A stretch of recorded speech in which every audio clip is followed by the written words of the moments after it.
قرآن کریم د الله جل جلاله کتاب ده، الله نازل کړی ده او د ایمان په شیانو کې دریم ده.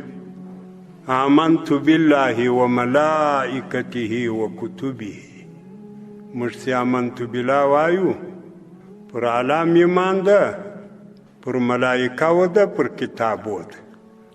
دا داسې بے پروا هم نه دراغلی چې نازل سی د غی پر خپل طبیعت ما او تا ته راورسېدی. لکه دا نن چې له ما او تا بې پروا ده، داسې بې پروایي نه ده کیسوي. ما او تا خو یې نو نن په کار نه لرو، ولې خو له مکتبه نه ورخلاصېږو، له انګریزي نه ورخلاصېږو. په دغه شاوخوا ناستو خلکو کې به ډېر داسې خلک یې انګریزي ویلی شي، انګریزي ترجماني کولی شي، په قرآن نه پوهېږي. کنی په ټولنه کې خو نو دغه خلک کمالداره سړی هغه داسې انګریزي ویلی شي، چې عربي ویلی شي، قرآن یې زده وي، هغه حیثیت نه لري په ټولنه کې. زموږ وروستی په ملک کې د اسلامي ملک د نوم هم د افغانستان اسلامي جمهوریت. شاید تاسې به ما اورېدلي ډېر داسې تعبیرونه کېږي د ملک په سطحه یا د جهان په سطحه، وایي پلانی کار باید داسې نه وای سوی، یا دې نه کېږي، دا د اساسي قانون مخالف ده. دلته له مخه خو بیخي ول د بون د موافقې مخالف ده. د بون موافقه امریکایانو او انګریزانو دلته یې غونډه سره وکړه. دا کار ول غلط ده، ولې داسې په بون کې کومه غونډه سوې ده، د هغې مخالف ده. او داسې به تر اوسه تاسې په جهاني سطحه نه یې اورېدلي چې دا کار غلط ده، د قرآن مخالف ده. او د قرآن مخالفتونه څونه ډېر دي. دا د افغانستان اسلامي جمهوریت ته که اسلامي نه وای بیا بېڅاله.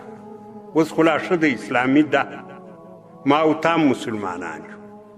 دا چې اوس د قرآن کریم قدر زما او ستا په زړه کې وای، یوازې ما او تا نه، ما او تا خو غریب خلک یو. زما او ستا د امیرانو، د مصرانو، د واکدارانو، د قدرتمندو په زړه کې وای، نو بیا به ډېره توجه دې ته کېده چې ګوره د قرآن کریم خلاف عمل ونه شي.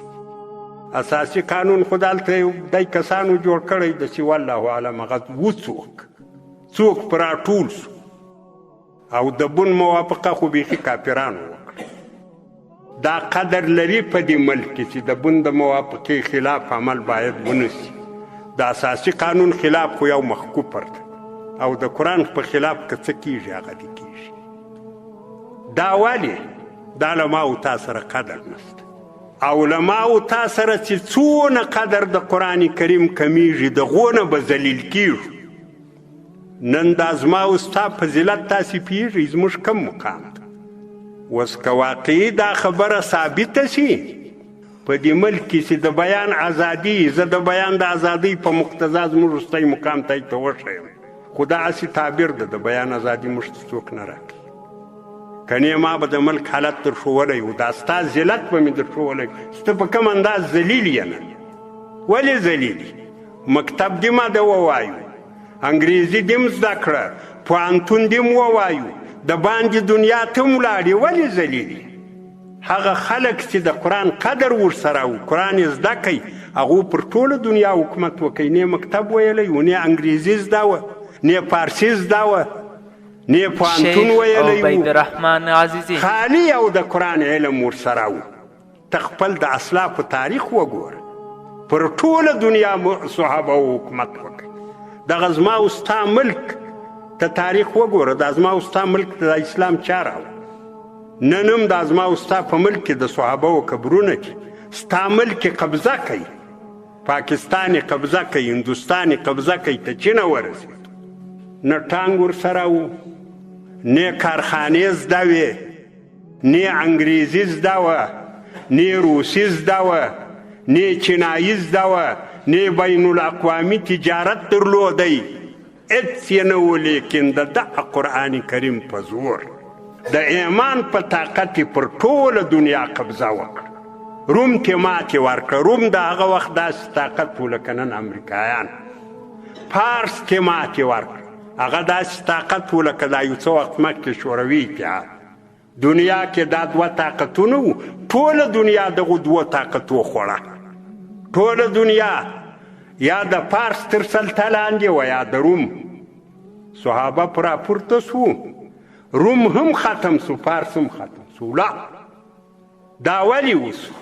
قرآن یې زده کړي. دا حقیقت ده چې موږ هغه د قرآن چې کم حق د هغه ما او تا نه ده ادا کړی.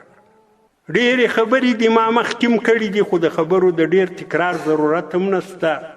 صرف دا خبره ده یو مخکې جمعه کې دا تېره جمعه کې رحمان عزیزي دا خبرې زه د دغه دپاره درته کوم چې دا قرآن مومن بیهي ده. درېیم جز د ایمان پکار دا ده چې قرآن وپېژندل شي، او که دې وپېژندی قرآن دې په هغه خپل حقیقت کې وپېژندی، بیا دغسې رابطه نه وي لکه دا اوس چې له قرآن سره شته.